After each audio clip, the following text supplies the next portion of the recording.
Hello and welcome, everyone. My name is Andy Boyd, and I'm the marketing coordinator with TCG Books. I use he, him pronouns. I am a white man with dark brown hair and a beard wearing a pink, blue, and white striped shirt. I'm so excited to introduce this TCG Books Presents event featuring Steven Levenson in conversation with Jill Rafson. They will be discussing Steven's new book, If I Forget and Other Plays, which also includes The Unavoidable Disappearance of Tom Durnan and The Language of Trees. This event is part of TCG's Plays for the People campaign, the goal of which is to increase access to dramatic literature for a significant number of individuals and emphasize the play as a rich and contemporary form of literature. We'll now take a moment to offer our respects to the many lands on which we gather and to honor the traditional stewards of these lands. If you have a land acknowledgement as part of your personal or organizational practice, we invite you to share them in the comments now. While you do, I'll read the land acknowledgement posted in TCG's office. Theater Communication Group's offices are located on the Lenape Island of Mannahatta in Lenapehoking, the Lenape homeland. We honor the generations of stewardship the Lenape people have given to the water, air, and land.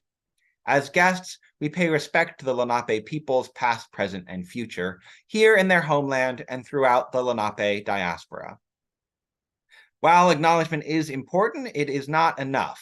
That's why TCG has put together a webpage with multiple ways you can support Native-led movements for justice, and we'll share a link to that page in the chat now. Now, before we get started, I want to thank the partners and supporters who have made this event possible. TCG Books Presents is supported in part by the New York State Council of the Arts, with the support of the Office of the Governor and the New York State Legislature, along with public funds from New York City Department of Cultural Affairs in partnership with the City Council and generous individual donors like you. We are also supported by a generous grant from the Mellon Foundation and by the National Endowment for the Arts. If you'd like to support events like this and all of TCG's programs, from our federal arts advocacy to our ED&I initiatives, please visit tcg.org/donate or click on the link that we're sharing now. And now I'd like to introduce our panelists. Steven Levenson is a playwright, librettist, and screenwriter whose other works include Days of Rage, Core Values, and 7 Minutes in Heaven, and the book for the musical Dear Evan Hansen. Honors include a Tony Award, an Obie Award, 2 Outer Critics Circle Awards, a Writers Guild Award, and the John Gassner Memorial Playwriting Award. Jill Rafson took on the role of producing artistic director at Classic Stage Company in June 2002. Previously, she worked with Roundabout Theater Company since 2005, most recently as an associate artistic director, as well as artistic producer for Roundabout Underground, an acclaimed program supporting productions from early career playwrights. She has developed dozens of new plays and musicals for Roundabout, including 3 productions with Steven Levenson. And now I'll turn it over to Steven and Jill. Hi, Steven. Hey, Jill. Thanks so much, Andy. Great intro. And the book looks really beautiful. The cover is kind of amazing. Yeah. They do quite a nice job at TCG. Yes. Well, so since we're going to be talking about a collection that includes your earliest play, at least to my knowledge, maybe we'll find out differently. I thought we could start with a bit of background and just how you got into all of this as a playwright. So can you talk about, you were an undergrad at Brown, you were doing some acting, and then you ended up in a playwriting class with some really incredible eventual mentors, I think. Can you just talk about how you got on this path? Yeah, well, as a kid, I was really a theater kid, as I'm sure many of the people listening and watching are or were. And so I grew up doing plays and musicals, mostly musicals, because that was sort of what was on offer. And so I acted basically 6th grade. I was cast as Ed Sullivan in Bye Bye Birdie, and that was it for me. And I grew up going to theater and loved theater, and so that was always kind of part of my life. And I definitely grew up watching like Rodgers and Hammerstein VHS tapes, and we would go to see plays at the Kennedy Center and the National Theater. I grew up outside of DC. but I didn't really know that playwriting was a thing. It was never really introduced to me as a thing that anybody did. Um, as I've said before, like the most contemporary playwrights that we read in high school were probably David Mamet and Sam Shepard, and we read plays that they'd written in the 70s and 80s, maybe the 80s. So these plays were already, like 15 years old, 20 years old. And that's what I thought was kind of like the cutting edge of theater. It was never introduced as these plays and musicals that we did were all very old, and they felt like they'd been passed down, like from they had been like engraved in stone and then given to us. And so anyway, so that all of which is to say, I went to college not having any idea that this was something I might do. And I continued acting in college at Brown, and really loved it and loved acting. And then I kind of had this summer that I think of as like the summer where it all shifted, which was between sophomore and junior year. I went to Williamstown Theater Festival as an apprentice. And that, I don't think they have this program anymore, but it was essentially for aspiring actors, mostly. And you would sort of go and do a lot of free labor, which is one of the reasons they don't have it anymore. And you would like occasionally do some acting if you had enough time to do it. But it was the first time I'd really been surrounded by actors and surrounded by acting as like not just a thing that kids in college did as something they loved, but people who were really passionate about the career of acting and like the profession. And I started to feel like I want to do more than this. There was some kind of creative, bug in me that wasn't quite satisfied. And I just kind of could see the trajectory of what being an actor was, in the best of circumstances, and just felt like, I don't know, there's something missing. And then that summer, I also happened to see, while at Williamstown, I saw this tiny production of Eurydice by Sarah Ruhl. And Steve Kazee was in it. I feel like somebody else. There were all of these. It was a non-equity production. It was like their non-equity company. So Steve Kazee was like 23 years old. And I had never seen anything like that before. Sarah Ruhl, her language, the way she structured a play, it just kind of blew my mind. And I knew like there was something there that just pulled me in. And I went back to school feeling this kind of like, I don't know, I feel drawn to playwriting. And so then I took a class my junior year in playwriting. And I just like all along the way, I was lucky enough, and this was the beginning of that, of having teachers who were basically like, I see something in you, keep going. And so actually I was laughing about the first play I wrote, because the first play I wrote was actually junior year of college. It's not one you're familiar with. I was 20. I could tell of this though. Yes, I was 20 years old. I think I was 20. And it was called BIT, B-I-T, lowercase b, with a period at the end. Of course. And it was like a really kind of bizarre, like collage. It was sort of like Chuck Me inspired, just kind of insane and bizarre. And I'm stunned that my professor was like, yes, you, based on that. But apparently, what do I know? So then that summer, I was lucky enough to get an internship at New Dramatists, which is a really incredible organization in New York dedicated to, I guess, early career playwrights, you would say, and giving them support. And basically what it really allowed me to do was just sit and read plays all day. And so that began my theater education, or playwriting education, I would say. And then in college, in senior year, I took a class with Paula Vogel. And this was like coming toward the end of college. I didn't know what I was going to do. I had this like pull toward playwriting. I acted, but like I was not feeling obviously that passionate about it, as I was saying. And I was also just like, what am I going to do? As I'm sure a lot of college senior, or people who've been college seniors can relate. And so I took this class with Paula, which was amazing and mind-blowing in its own right. And at the end of the course, she would do this thing where she would take everybody out for coffee and kind of talk about the semester. And she took me out and she said, what are your plans? And I said, I have no idea. And she said, I think if you want to do this, you can do this. This is something you could do. And it was like that one sentence kept me going for the next 4 or 5 years, like of not feeling like this was something I could do, which is part of being a young artist. And she encouraged me to get a job in theater. She was like, you should be looking at jobs. I applied for like a development job at Playwrights Horizons based on her. And I mean, they didn't get in touch. I don't know why. I was a 22-year-old with no experience. I think you would have been a great fundraiser. I mean, phenomenal. But then, so to make a long story, like slightly less long, I moved to New York, and I was temping. I didn't get a job working in a theater, and I was kind of just like, what am I going to do? I was writing plays, and then I lucked into, basically at Playwrights Horizons, they needed, they called them residents at the time, I think, but it's essentially an internship, like a paid internship. And my roommate, Brielle Steinberg, who worked at Playwrights Horizons, and she was like, I know someone who would be perfect for this job. And so I met with Lisa Timmel, who was the literary manager at the time, and I was desperate to do the job, but like I couldn't really afford to just do an internship. So I was working there part-time and then temping the rest of the time.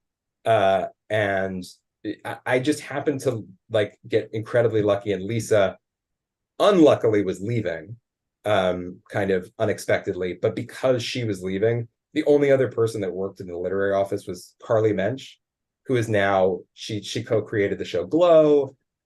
She's an excellent playwright in her own right. But so she was like the only person that worked in the literary office, and she was only there 3 days a week, I think. So they hired me to be full-time. So for like 6 months that year, the entire literary office was me, who was 22, and Carly, who was 23, like running Playwrights Horizons literary department. But anyway, that period of time, I worked at Playwrights Horizons for like 2 years. And that was really like grad school for me. That was because all I did was read plays, as you know. I mean, that's yes. So Very I just familiar with that. so I would read, 2 plays a day usually, and the way it works is you read the play and then you kind of write a report, essentially saying, here's what happens in the play, and here's my assessment of the play, which also taught me how to think critically. Like one of the first things I learned, Lisa Timmel taught me, was like, nobody cares about your opinion, which was a shocking thing to be told as a 22-year-old. She was essentially like, that's not what this is. That's not what the assignment is. The assignment is, as a reader of a play, you read the play, you assess what is this play trying to do, and then based on the play's terms, you evaluate how successfully it has met those terms. Mm-hmm. And that's a way that I still think about things, and something I encourage people to do. Not it was for me or it wasn't for me, which like a taste is incredibly personal, but what did this writer want to do with this piece, and did they? Exactly. That's such a great framing. I'm like, I think I had that talk with many an intern. I'm sure. So I love the fact that Paula encouraged you to go on that path, because it is an education in and of itself. And I think that a lot of people don't realize that one of the options as an early career artist is to work inside of these institutions that you're trying to get to know from the artistic point of view. Because I mean, as somebody who's always worked in nonprofit institutions, guys, come over here, you will learn so much. Did you find that? Absolutely. I mean, because it was not just reading plays, which was huge. And also because I was the lowest person in the staff, like I read, Playwrights Horizons took unsolicited manuscripts. I don't know if they still do, but they still did at the time, which was kind of unheard of. Yeah. So I would read those plays. And then the plays that were sort of like just above the unsolicited manuscript. So I read a lot of plays that were not incredibly accomplished. They were by writers who were still figuring it out, which was hugely helpful. Like more helpful than reading incredible plays, which sometimes you read and you're sort of like, well, I don't know how they did that. There's a magic there that, like when you read a play that's not quite working, it really helps you see why plays work and why they don't. Mhm. And then I also got to see a lot of theater for free or at reduced prices, and I got to be there for shows at Playwrights Horizons as they went through the preview process.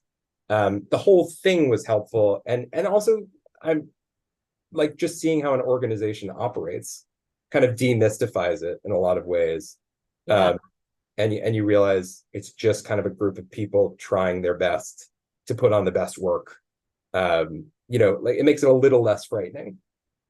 I feel like you always were very kind to the staff at Roundabout through our processes, so it's probably Oh, you're on the other side. well, I remember so well like the writers that were nice to us and the like as we set up the chairs for the readings and like Mhm. brought in the like Dunkin' Donuts and I remember Adam Bach was one of those writers who like asked me one day, he was like, so what do you like, are you a writer? And I was like, sort of. And he's like, don't answer it like that, say yes, like you're a playwright. So anyway. I love that. I also feel like I'm sure we'll talk about Robin Goodman at some point here, but Yes, we'll never forget that she said, there is no job in the theater where you are too big to move a few folding chairs. that's a great quote. Absolutely. Very true. It is very true. Well, so, all right, so you're at Playwrights Horizons, you're doing your own writing. At some point, you have written The Language of Trees. Do you want to talk a little bit about, we can get into sort of the producing side of it, but where did that play come from for you? Do you remember when you started Yeah, to learn of I it? started that play my senior year of college, actually. For my first semester playwriting class. And I guess I wrote it. This was 2007 or 2005 rather. And like the Iraq War was really raging. It was like the smack in the middle of the Bush years. Which in hindsight now feel kind of like quaint. Like Uh-huh. nothing much happened during the 2000s compared to the 2000 teens and 20s. But that event obviously galvanized a lot of people. And it was something I wanted to write something that somehow spoke to the moment I was living in, or try to write something that spoke to the moment I was living in. And I didn't really know how to do that. And I mean, even saying that now, I'm sort of like, well, the hubris of a 21-year-old who thinks that they could do that. But so I decided to write a play about war that was not about a soldier, because I really didn't know anything about a soldier. I wrote about a translator, which I don't know where that idea came from, but it really beguiled me, this idea of somebody who was sent into war to translate, somebody who would work with language and words, and then his family back home and how they were dealing with his loss. And it was one of those things where like the characters kind of came to me first. Like I had a very rough sense of it, but then those characters emerged for me, and that kind of told me how to tell that story. Yeah, and I remember the first time I encountered that play thinking there's so much magic in this.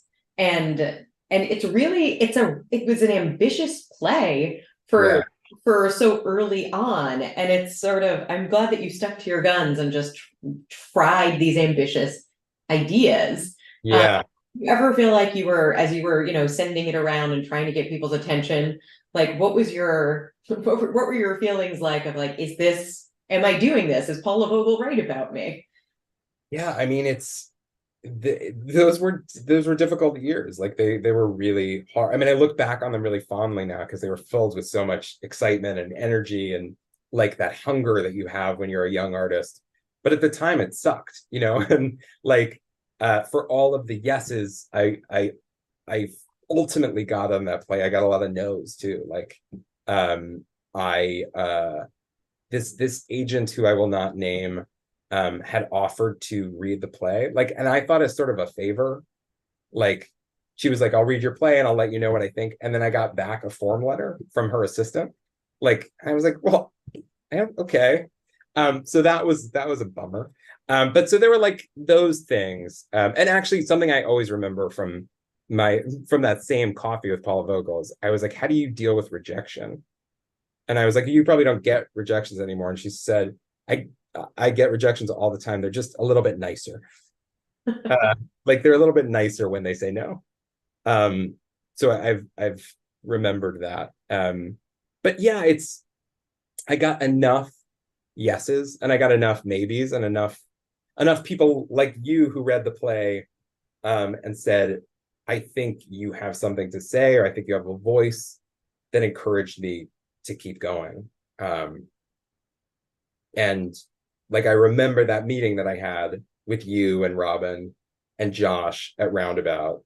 And Robin at the end of the meeting, or maybe at some point, was like, it was about Language of Trees, but it was sort of like, someday you'll have a production here at Roundabout or something like that, which just seems so impossible and so insanely far away.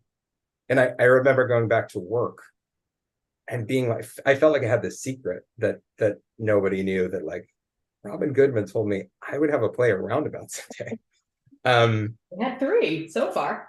Yeah, no. So, you know, but I do like, there is something about being that age, and the resiliency that you have, that I look back now and I'm like, I don't know that I would like to think that I would still like be able to stick to my guns and like, but it's, I'm impressed by that person. You That's know, a cool way of looking at it. Yeah. I also feel like you have a great empathy for the young through a lot of your work. I mean, I always think about the character in Language of Trees that you press played, and the fact that you had this. I remember talking at like, how do you spend a lot of time with 7-year-olds? And you were just like, no, I just think this is how I think I want kids to see the world, or something like that is what we're talking about. Yeah, that's fine. Yeah, I never did any kind of like research for that play in that way. I just, now that I have an 8-year-old now, so it's interesting to look back. But yeah, I mean, I feel like maybe I learned that from Paula, and then reading people like Sarah Rule was this kind of audacity to be like, I'm going to put my vision out there into the world, and like, people will either respond to it or not, but like, this is what it is. Which Paula was a very strong proponent of, was like, the writer, as a writer, like you write what you want to write, and like, let the chips fall where they may. Yeah. Well, so what was more terrifying, trying to get that first production or actually having it? Well, that's a good question. I mean, yeah, it's sort of like, be careful what you wish for. I mean, not really, but it's a lot of pressure. It's a huge amount of pressure. Having the play produced in New York City, it was the second production ever at the Underground, and Stephen Karam's play, Speech and Debate, had been such a huge success. So it did feel like a huge amount of pressure, and you also feel like, this is my only shot. You know, when you're that age, you feel like I'd been working on this play for like 4 years. I sort of feel this way every time I finish anything. It's like, this is the last one. Like, I don't have it in me, because you don't at that point, you know, like, you don't have the next one. That's why you haven't written it yet. But there is a feeling of terror of like, I think this is it, so I hope it goes well. And then, but you know what, like, it taught me something you don't learn in reading plays or in studying playwriting, is how to deal with the process and how to deal with collaborators, directors, actors. Like, you're not really a writer until that moment where you sit at a table with an actor who says, I don't get it, you know, and you suddenly like, then all this sort of like, the things you've learned about playwrights always being right, and like your vision, and you're like, suddenly it's a little more complicated, you know, like, you have to work with people and like, try to figure out how to make this make sense. Well, exactly. And I mean, one of the things that's so interesting to me is going through that process the first time is your grad school in that version, right? It's just, you can't know how to do it until you are actually doing it yourself. Well, and know how to, I mean, I was just talking to another writer about this today, and like, how it's still a mystery to us, but like, you trying to figure out which compromises are worth making, would sometimes, knowing, first of all, if other people have better ideas than you, which can be hard sometimes because you're so wedded to your own. And then sometimes, like, if you don't necessarily agree with an idea, but everybody else does, like, which compromises are okay and won't actually affect anything, and which ones are you actually chipping away at what you meant to do. And that's something you can only learn in the process. I think that's so true. I actually feel like I remember watching you learn that. Yeah. And so the amount that you would defend ideas increased over each Yes. production that we did. And I think it's about learning that level of collaboration with a director, and also like how much trust do you put in them and the other collaborating artists? How much are they interpreting your work the way you see it? And how much do you want interpretation that you didn't see? Yeah, I think that's absolutely right. It is a dance, and it is and in film and TV, it's a very different balance. You know what I mean? Like in that world, a note is a directive. Like a note is, here is something you are going to do in the next draft. And in theater, it's not really like that from anyone. It's really all a conversation. So and especially if you're someone who wants to be collaborative and wants to be amenable to other people's ideas, I think figuring out how to still be true to yourself is tricky. Like that's a really tricky thing, especially when you're young. Other people have more experience, and other people have a lot of confidence, and they seem to think they're right. That can be really, really hard. Oh, absolutely. Well, and so speaking of things that are hard, as I move forward in our chronology. So as you said, it's so scary to feel like, is this it? Was this it, the one play? But I actually think that some of the conversations we had about that with you are the reason that it became part of the Roundabout Underground program, that the second you got a yes for your production, you were also getting commissioned for your next play, to try to take that pressure off of playwrights in the long run. So it's like, you have a future, you definitely have a future here, and you have to develop this play. And what was it like then to say, okay, I know I have to write this play, now what? Terrifying. I mean, I know it sounds like my life is just filled with terror based on, which I guess is true. But it was scary because, I mean, first of all, it was incredibly comforting in the beginning to know, like you said, here's an offer to do your play, and we want to do the next one too. Like we're planting a flag. We want to work with you, and this play is one of the things, but it's not the only thing. But then the Language of Trees ended. And I think I learned in that subsequent period, what's tricky when you go through a whole process, like you write a play or you write something and it happens, you go through a production. By the time you get to the end, you figured it out. And it's not that hard. Like, I mean, it's all hard, but like, you know exactly what to do.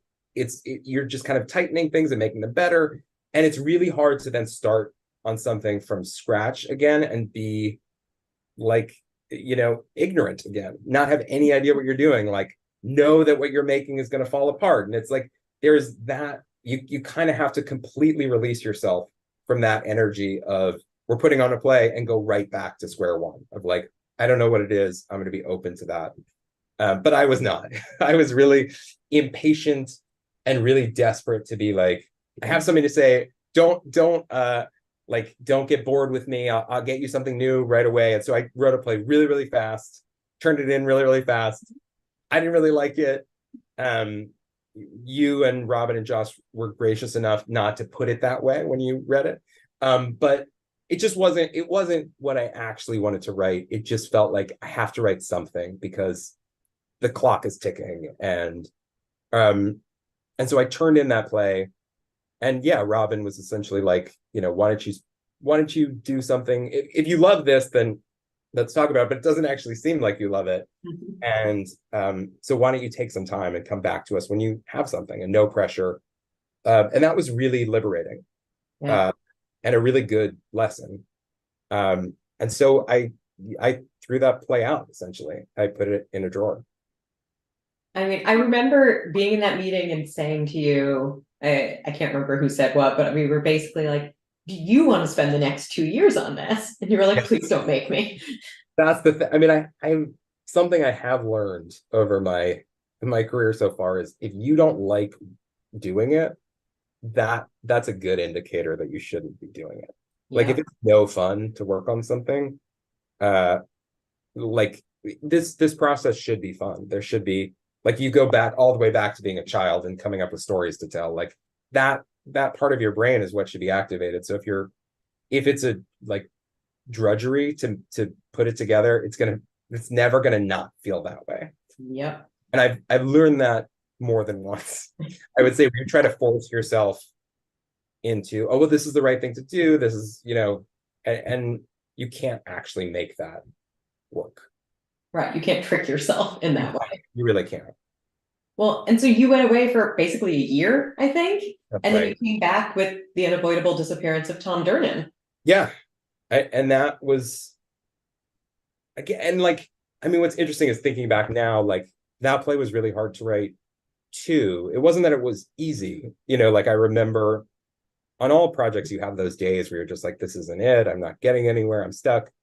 But there was still something that was pulling me forward, and something that made me want to go deeper. And that play came out of reconnecting with a friend of mine from high school whose family had been very wealthy, and she'd had this kind of charmed life from my perspective. And then after I went to college, her father went to prison for white collar crimes, and essentially like the whole world that she had lived in turned out to be kind of fictitious, and built on money that wasn't really, gained in a totally legit way. And so her whole life kind of shattered, and I was just really, I was so drawn by that story, and about someone who is desperately seeking forgiveness, which is really what that play became about in a lot of ways, was this father trying to win back. I mean, what was interesting to me about that play is he actually wasn't trying to win back their forgiveness. He just wanted their forgiveness, like right away. And I guess I still find that question really interesting of how do we hold one another accountable? How do we hold ourselves responsible and still give people a chance to change? And is it possible for people to change? And I think we have to hold a space somehow for that possibility, at least. And so, yeah, like, it's funny, like in a way I see kind of a straight line between that and Dear Evan Hansen. Of like, can you forgive someone for the unforgivable? Right. And how many chances do they get? Yes.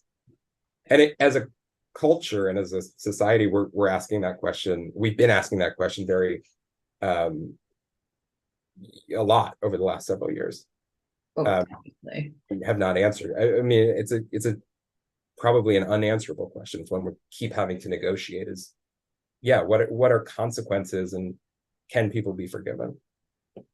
Absolutely. Well, and I think there are a couple things to talk about with this play, but one that's really interesting to me is it was such a departure stylistically for you from the language of trees, which I thought showed, I mean, it feels like we get to sort of watch your maturity across these plays. And I think just I don't think you ever lost the sort of sense of wonder in each of them, but they're asking questions that you almost ask at different phases of life. Right. Like, how much were you conscious that you were writing in a more naturalistic way in this play? Like, how much just came out because it was right for this story? It's a really interesting question. I mean, I look back now and I read Language of Trees and I was like, oh, I was trying to write a Sarah role play. And you could feel the awkward, you could feel the part of me that I now consider more like me, like pushing against. There's like things are clashing in that play, in an interesting way. And yeah, with Tom Durnan, I do remember, like, I thought about these things a lot, and talked about them a lot with other writers and friends. I feel like realism was really like a question at that point. I just remember talking about it all the time, which I guess this must have been like 2010 or so.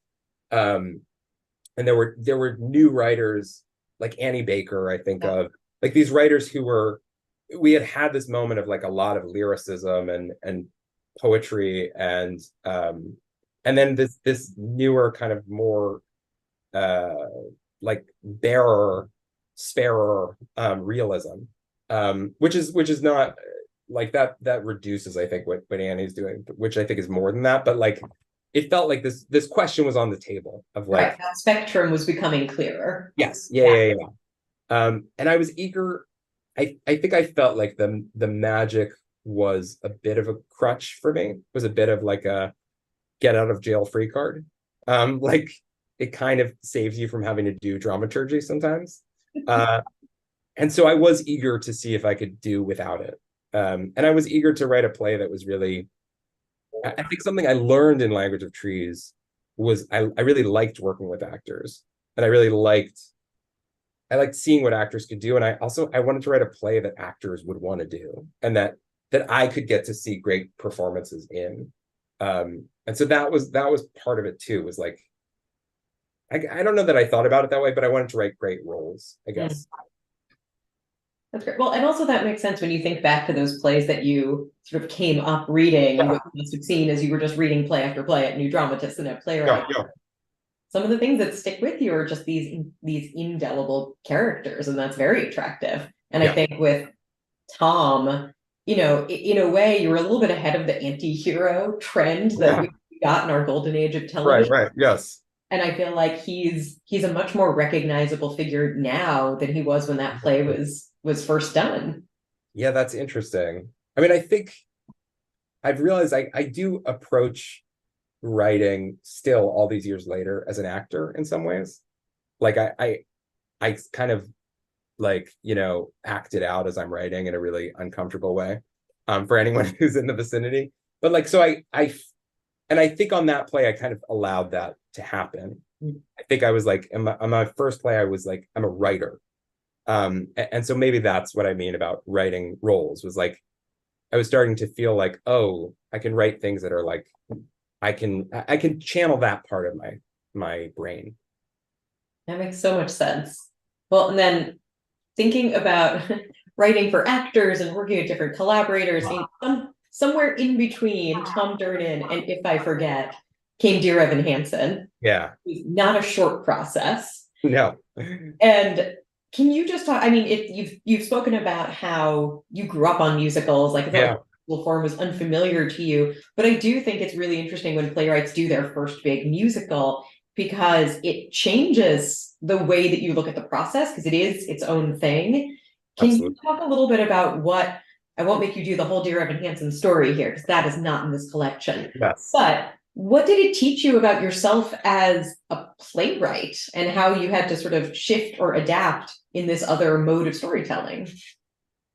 Yeah, it is so different. And it was something I was really eager to do, and had been eager to do. I was really like hungry to try writing a musical. And at that time, I thought it was going to be the same thing. I was really naive. I was sort of like, I know how to write a play. What's a play with? This is just a play with music, which it isn't. Like, a play with music is a different thing. But so I had to learn, for sure. I guess, I mean, the big difference is collaboration, unless you're doing it all yourself. But in terms of process, like, you're making something together with other writers. And it's not, I think the biggest misconception people have about musicals is that the book writer goes off and writes the book, and then the songwriters write the songs, and then maybe you put them all together at the end. And like, it's the two of you, or the three of you, or the four of you in a room from the beginning. Like, at least in the ones I've done, and I think good ones, like, you are not the only writer. The songwriters are writers too, and they are coming up with the characters with you. And if the characters are not the same in the songs as in the book, then you have a problem, like, which is often the case. But I guess I learned a lot about story. Like, I had been really kind of loose with, I guess, plotting, like how in a play you just don't have to have the kind of propulsivity that you need in a musical, or frankly, like in a film. Like, you really need things to happen in a musical, and in a play you do need things to happen, but they can be emotional, and I think they all happen at the level of dialogue and character, and musicals, like, real things and real stakes have to be involved. And so that involves a lot of work. I mean, it involves a lot of thinking and a lot of planning. And so I think I got a lot better at planning and a lot better at outlining, and which I'd never done before. That was the first time I started writing outlines, was like, I'm going to have a map of how I'm going to get through this, because you actually can't, it just doesn't work that well to go by inspiration with a musical, because you just, the structure will determine so much that it's just a fool's errand to try to write it without the structure in mind.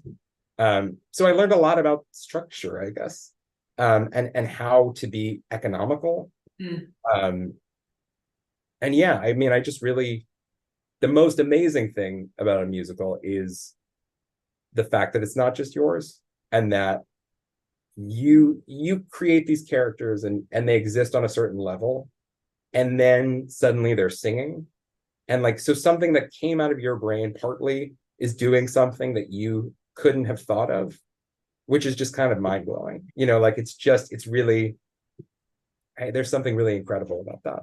I love that way of putting it. And I would argue that the way that you were able to sort of outline and track for musicals probably helped when you moved into If I Forget.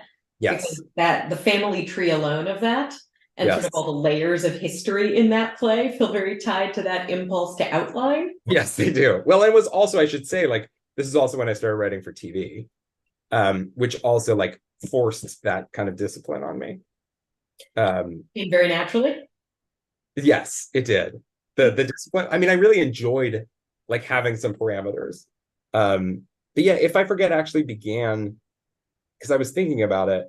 It began with, I wrote some note cards of characters. Like, I kind of wrote the family tree. And that's how the play developed, actually. I don't think I realized that, because I think one of the things that I love about that play is that there's a little bit of your own family story in it. So I had kind of assumed it came from like where you grew up, the story of the store, which maybe if you want to contextualize for folks a little bit of that. Yeah. Well, yes, it's a story about this family and 3 siblings essentially, and the 3 adult siblings. And one of them has just written this book that's very incendiary about the Holocaust and Israel and Zionism, which is no longer timely, luckily.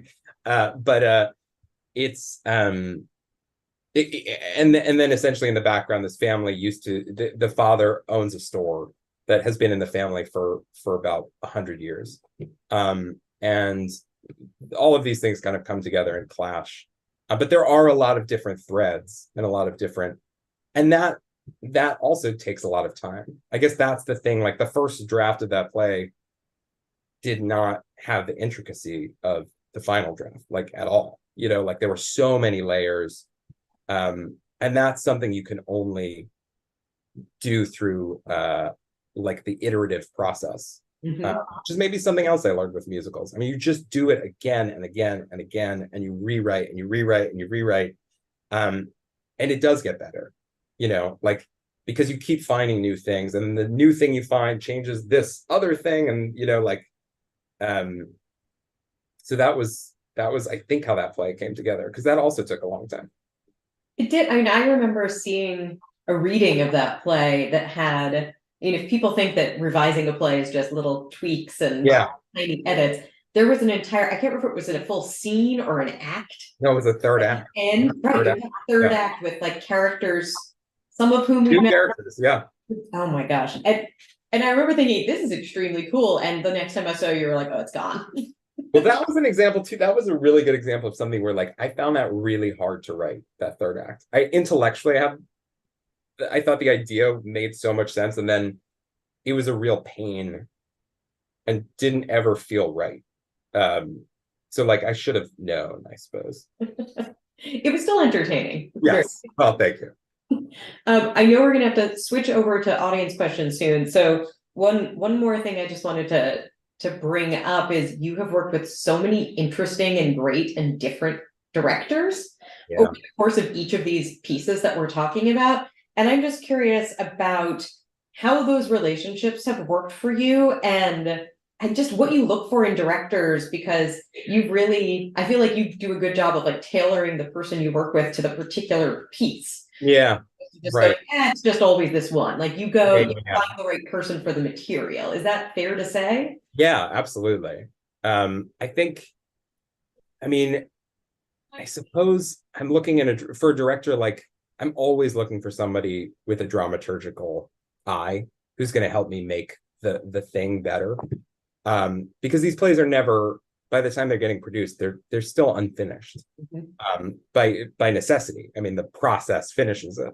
Yep. But so it's so important to have somebody who has that skill and really understands structure and story and all of those things.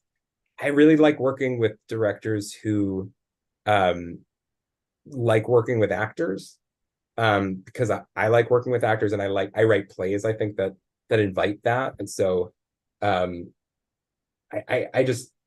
think one of the great joys of going to theater versus other media is seeing incredible performances live, like right there.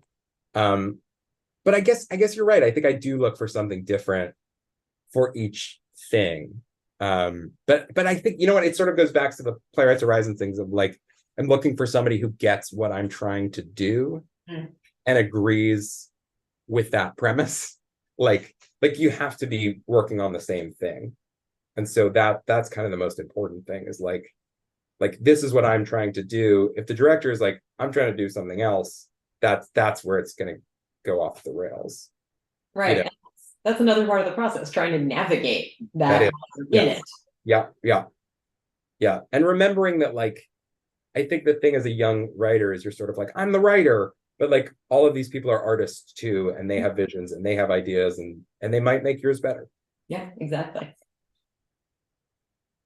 Well, hi, Andy. I think that's a great note to transition into the Q&A section from. So thank you so much for that wonderful discussion. We have a question here from Emma, who writes that she's a big fan, and then says, I'd love to know what you think the most common mistakes are that people make in their early work, and how you begin once you get an idea for a new story. So sort of a two-parter there. Yeah.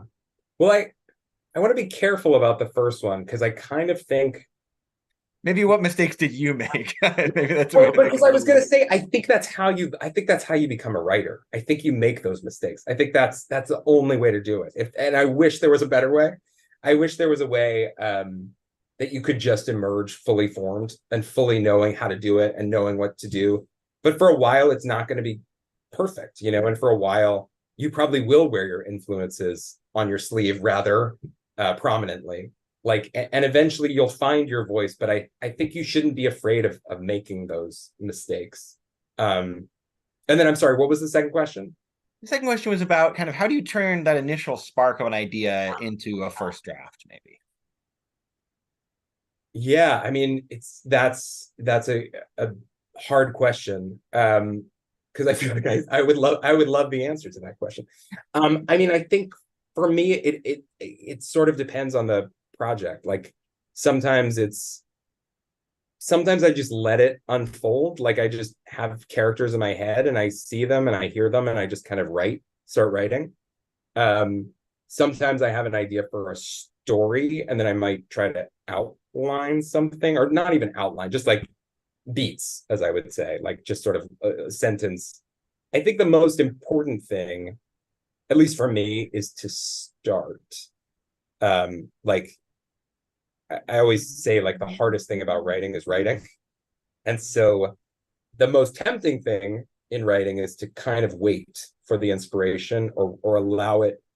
It is really important to allow things to marinate and to give them time. But sometimes just sitting down and even putting down on paper, which I've done before, my thoughts and feelings about an idea. Like, this is why I'm interested in this, or like, I'm interested in this theme and this is how I feel about it. And like, it's a process of discovery, and you have to give yourself the clues to discover. For me, at least, like I have to start laying those clues in. Great. I think I'm just going to ask a question selfishly, as I'm also a playwright and I've never taken a class with Paula Vogel, and I would love to know what you did in that class. Like, what kinds of exercises did you do, or what did you read, or like the most sort of trademark Paula Vogel exercise is something called the Bake Off, which you may know of. But I still think it's like the most amazing thing. And this kind of gets at the question of how do you take an initial idea and turn it into something. The process of a bake-off, it began with Paula, Connie Congdon, and Mac Wellman were three playwrights in New York City who were broke and had day jobs, and they worked 5 days a week, and they wanted to keep writing. And so they came up with this thing where they would pick a weekend, and they would go off, and then you would have 48 hours to write a whole play, and you would bring it back like Sunday night, and they would read them together. But you would go off with ingredients, which is where the bake off of it comes from. So like when we did it in Paula's class, I remember the ingredients were like bathroom, a kiss, a splash. I don't even remember the other. Like they can be really specific or really broad. And you give yourself 48 hours. And as she always says, you can use those 48 hours however you see fit. So you can sleep for 40 hours and write for 8, whatever you want to do. But at the end of the 48 hours, you were bringing in a full play, like with the end at the end. Or your name is dirt, or your name is mud. I forget how she puts it. And what I love about that exercise is it forces you to just get going, which is so hard to do. And it forces you to just not wait for inspiration, to just start. And as you start, hopefully the inspiration comes. But it's also a fun exercise to kind of, the other way that she did that exercise was you would all read, this was not in my class, but I heard like, there were all of these plays about Don Juan that have been written. So they all read Don Juan plays, and then everybody wrote a Don Juan play. So like that's another way of doing it, is like you pick a genre. I think Hot and Throbbing, which is a play of hers, began as a radio play. They all wrote radio plays, and so that's how that play emerged. So that was really cool. The other thing we did is it was a class with students from RISD, and so they actually so it was like design and playwriting.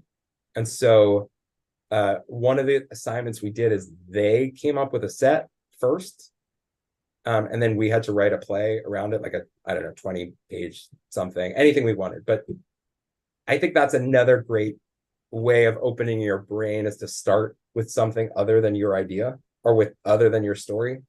Like to start with a landscape, or a song that you like. Start, that kind of frees your brain somehow, weirdly, by giving you constraints. Well, great. I think that'll do it for this wonderful event. If you'd like to purchase the book, and who can blame you, we're going to put the link in the YouTube chat now. And if you use the code FORGET, you can get 20% off. Finally, I'd like to thank everyone who joined us this afternoon. While today we were celebrating TCG Books, TCG does so much more than publishing. TCG exists to lead for a just and thriving theater ecology, and we do mean the whole theater ecology, from playwrights and play readers to theater artists, administrators, and audiences. Please visit tcg.org to learn more about our work, and to support TCG and TCG Books, please visit tcg.org/donate. To keep up to date with everything TCG Books, please follow us on Twitter and Instagram at BooksTCG. Thank you, and we hope to see you at another book event soon.